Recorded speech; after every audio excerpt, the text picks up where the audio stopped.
তোমারি দিদার পেতে আমার মন সদা থাকে বেকুল। রাসূল রাসূল হে প্রিয়।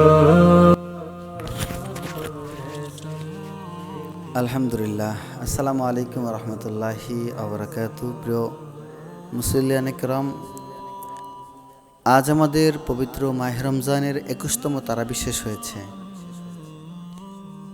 তো নবী করিম সাল্লাল্লাহু আলাইহি ওয়াসাল্লামের একটি হাদিস আমি না বলে পারছি না।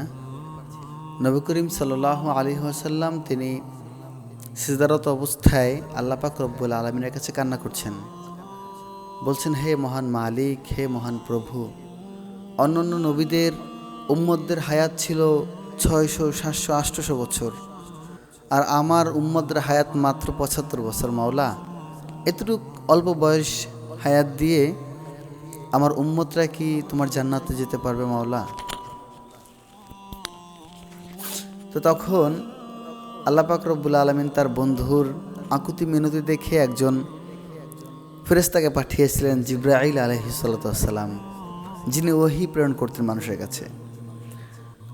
তো জিবরাইল আইসা বলতেছেন যে, মুহাম্মদ, আপনি বিচলিত হইয়েন না, আপনি কান্না কইরেন না। আপনার আল্লাহ, আপনার রব, আপনার বন্ধু আপনার কথা শুনেছেন এবং আমাকে ওহী নিয়ে পাঠাইছেন। সুবহানাল্লাহ। আল্লাহ পাক রব্বুল আলামিন বলেছেন যে আপনার উম্মতরা, তার বান্দারা হায়াত কম, কিন্তু তাদের জন্য এমন একটা রাত্র নির্ধারণ করেছেন আল্লাহ পাক রব্বুল আলামিন।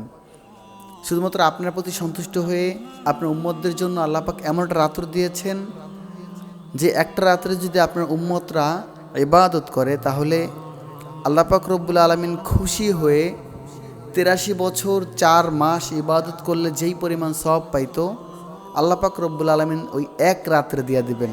সকলে একবার জোরে বলি সুবহানাল্লাহি ওয়া বিহামদি। মুহতারাম হাজিরিন, 1000 মাসের চেয়েও উত্তম মাস লাইলাতুল কদর। তো আমাদের বাংলাদেশে প্রচলন রয়েছে লাইলাতুল কদর শুধু রমজান মাসের 27-এ যে রাত্রটা আসে ওই রাত্রে আমরা লাইলাতুল কদরকে উদযাপন করি। কিন্তু মুহাম্মদ রাসূলুল্লাহ সাল্লাল্লাহু আলাইহি ওয়াসাল্লামের একটা হাদিস থেকে পাওয়া যায়, শেষ দশকের রমজানের শেষ দশকে তোমরা ইত্তেকাফ করো এবং বেজোর রাতগুলোতে লাইলাতুল কদরকে তালাশ করো। কিন্তু আমরা বাংলাদেশে প্রচলন হয়ে গেছে শুধু 27-এ কদরে আমরা লাইলাতুল কদর এটাকে প্রচলন হিসাবে নিয়ে নিছি এবং এটাকে দিয়ে আমরা ওই সময় উদযাপন করি। কিন্তু না, আজকে 21তম তারাবি এবং আজকে 21-এর রাত, বেজোর রাত।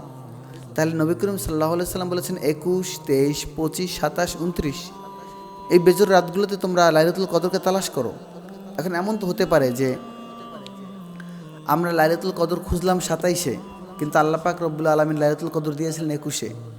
আমরা লাইলাতুল কদর খুঁজলাম 27-এ, আল্লাহ পাক দিয়ে দিয়েছেন 25-এ, আল্লাহ পাক দিয়ে দিলেন 29-এ, কিন্তু ওদিন আমাদের কোনো হিসাব ছিল না। এই জন্য যদিও আমরা দুনিয়াবী মানুষ, দুনিয়ার সমস্ত কাজ আমাদের করতে হয়, অনেক ব্যস্ততা, তারপরও আমি একটু আপনাদের কাছে অনুরোধ করব, আজকে অন্ততপক্ষে 2 রাকাত করে 4 রাকাত নফল নামাজ, নফল নিয়ত করে 4 রাকাত নামাজ পড়বো, তারপর আমরা বেতনের নামাজ আদায় করবো ইনশাআল্লাহ। পারবো না ইনশাআল্লাহ?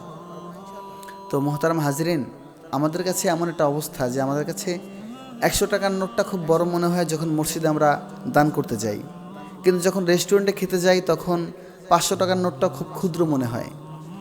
আমাদের কাছে আধা ঘন্টার থেকে বেশি একটু ইমাম সাহেব আলোচনা করলে তখন ওই টাইমটা আমাদের কাছে খুব বড় মনে হয়, আর সেই টাইমটা যখন আমরা একটা মুভি দেখতে যাই তখন খুব ছোট মনে হয়। তো এই জন্য বলবো যে দুনিয়াবী কাজগুলোকে একটু ছোট করে দিয়ে আখিরাতের কাজকে গুছিয়ে নেন।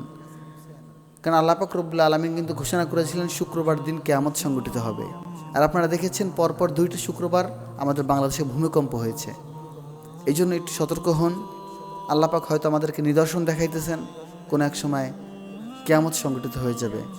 এই জন্য ভাই, প্রিয় ভাই, আমার প্রিয় যুবক ভাইয়েরা, আপনাদের মহামূল্যবান সময় যাচ্ছে। আমি তো যুবক, আমি তো বুঝি এইসব বিষয়গুলা। মেহেরবানি করে একটু আল্লাহর দিকে নত হন, আল্লাহকে সেজদা দিন, আল্লাহকে ভালোবাসুন, আল্লাহর দেখানো পথে চলুন। আলহামদুলিল্লাহ আমরা নিয়ত করব আমি কেবলামুখী হইয়া 2 রাকাত নফল নামাজ আদায় করতেছি, আল্লাহু আকবার। এই নিয়ত করে 2 রাকাত করে কমপক্ষে 4 রাকাত নফল নামাজ পড়ি, তারপর আমরা বিতরের নামাজ পড়বো ইনশাআল্লাহ। আসসালামু আলাইকুম রহমতুল্লাহি ওয়া বারাকাতুহু।